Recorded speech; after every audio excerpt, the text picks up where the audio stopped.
ಹಸುವಿನ ಹಾಲಿನಿಂದ ಗಿಣ್ಣು ತಯಾರಿಸುವುದು ಹೇಗೆ ಎಂದು ಈ ವಿಡಿಯೋದಲ್ಲಿ ನೋಡೋಣ.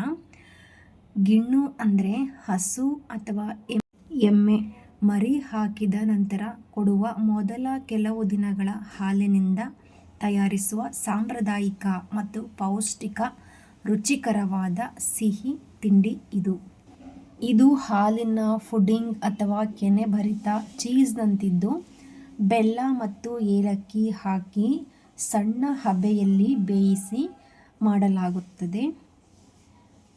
ಇದನ್ನು ಹಸು ಕರು ಹಾಕಿದ ಮೊದಲ 3 ಅಥವಾ 4 ದಿನಗಳ ಹಾಲಿನಿಂದ ಮಾಡಬಹುದಾದ ಸಿಹಿ ಖಾದ್ಯ ಇದಾಗಿದೆ.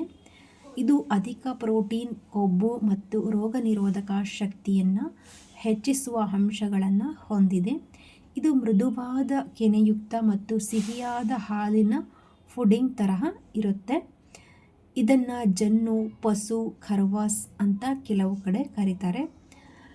ಮೊದಲ ಹಾಲಿನೊಂದಿಗೆ ಬೆಲ್ಲ, ಏಲಕ್ಕಿ ಪುಡಿ ಮತ್ತು ಕಾಯಿ ತುರಿ, ಹುರಿಗಡಲೆ ಪುಡಿಯನ್ನು ಸೇರಿಸಿ ಮಾಡಲಾಗುತ್ತೆ. ಈ ಗಿಣ್ಣನ್ನು ಕರ್ನಾಟಕದ ಹಳ್ಳಿಗಳಲ್ಲಿ ತುಂಬ ಜನಪ್ರಿಯವಾಗಿರುವ ಆರೋಗ್ಯಕರ ಸಿಹಿ ತಿಂಡಿಯಾಗಿ ತಯಾರಿಸುತ್ತಾರೆ. ಇದು 1/4 ಲೀಟ್ರ್ ಹಾಲಿನಿಂದ ನಾನು ಮಾಡಿರೋದು. ಹಾಲನ್ನು ಶೋಧಿಸ್ಕೊಂಡು ಅದನ್ನು ಸಣ್ಣ ಊರಿನಲ್ಲಿ ಕಾಯೋದಕ್ಕಿಡಬೇಕು. ಕಾದ್ಮೇಲೆ ಅದು ಹಾಲು ಒಡೆಯುತ್ತೆ.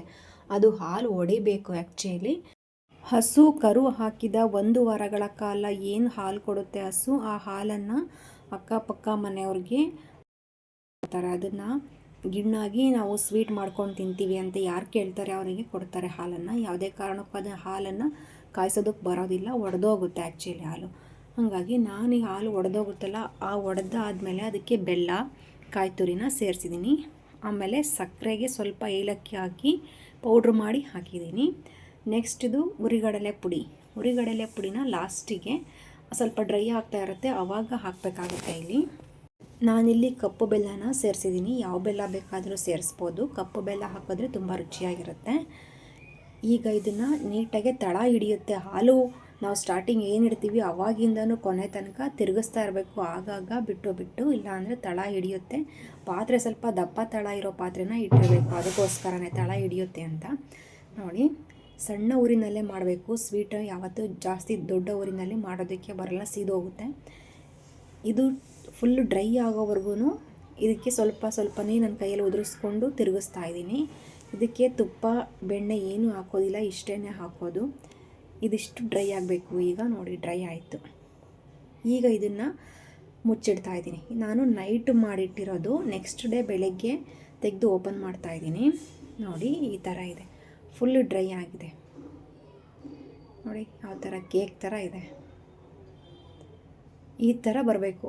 ಈ ಥರ ಬಂದಿದೆ ಅಂದರೆ ತುಂಬ ರುಚಿಯಾಗಿರುತ್ತೆ, ತುಂಬ ಚೆನ್ನಾಗಿರುತ್ತೆ. ಈ ಥರನೇ ಬರಬೇಕು. ನೀರು ಥರ ಇರಬಾರ್ದು ಯಾವುದೇ ಕಾರಣಕ್ಕೂ. ಈ ಥರ ಡ್ರೈ ಆಗಿರಬೇಕು. ಇದನ್ನು ನಾನೀಗ ಒಂದು ಪ್ಲೇಟಿಗೆ ಎಣ್ಣೆ ತುಪ್ಪ ಏನೂ ಸವರಿಲ್ಲ, ಆ ಖಾಲಿ ಪ್ಲೇಟಿಗೆ ಇದನ್ನು ತೆಗೆದುಬಿಟ್ಟು ಸ್ಪೂನಲ್ಲೇ ಇದನ್ನು ಪ್ರೆಸ್ ಮಾಡ್ತಾಯಿದ್ದೀನಿ. ನೋಡಿ, ಪ್ರೆಸ್ ಮಾಡಿ ಇದನ್ನು ಕಟ್ ಮಾಡ್ತಾಯಿದ್ದೀನಿ. ಈಗ ನೋಡಿ, ತುಂಬ ರುಚಿಕರವಾದ ಪ್ರೋಟೀನ್ ಯುಕ್ತ ಗಿಣ್ಣು ರೆಡಿಯಾಗಿದೆ ಸವಿಯೋದಕ್ಕೆ. ವಿಡಿಯೋ ನೋಡಿರೋ ಪ್ರತಿಯೊಬ್ಬರಿಗೂ ಥ್ಯಾಂಕ್ ಯು ಸೋ ಮಚ್. ಗಿಣ್ಣನ್ನು ಯಾವತ್ತೂ ಆಗಲೇ ಮಾಡಿ ಆವಾಗಲೇ ಯಾರೂ ತಿನ್ನೋದಿಲ್ಲ. ನೈಟ್ ಮಾಡಿಟ್ಟು ಬೆಳಗ್ಗೆ ತಿಂತಾರೆ. ಯಾಕೆ ಅಂದರೆ ರುಚಿ ತುಂಬ ಚೆನ್ನಾಗಿರುತ್ತೆ. ಮಾಡಿಟ್ಟು ಒಂದು 6-7 ಅವರ್ಸ್ ಆದಮೇಲೆ ತಿಂದರೆ ಅದರ ರುಚಿ ಡಬಲ್ ಆಗಿರುತ್ತೆ. ಆ ಥರನೇ ಎಲ್ಲರೂ ಹಳ್ಳಿ ಕಡೆ ಮಾಡೋದು. ರಾತ್ರಿ ಮಾಡಿರ್ತಾರೆ, ಬೆಳಗ್ಗೆ ತಿಂತಾರೆ. ನೋಡಿ ಎಷ್ಟು ಚೆನ್ನಾಗಿದೆ. ವಾವ್, ಸಖತ್ತಾಗಿದೆ. ನೀವು ಕೂಡ ಈ ಥರ ಹಾಲು ಸಿಕ್ಕಿದಾಗ ಯಾವುದೇ ಕಾರಣಕ್ಕೂ ಬಿಡಬೇಡಿ, ಮಕ್ಕಳಿಗೆ ಮಾಡಿಕೊಡಿ. ತುಂಬ ಪ್ರೋಟೀನ್ ಇರುತ್ತೆ, ಹೆಲ್ತಿಗೂ ಕೂಡ ತುಂಬ ಒಳ್ಳೆಯದು. Thank you so much.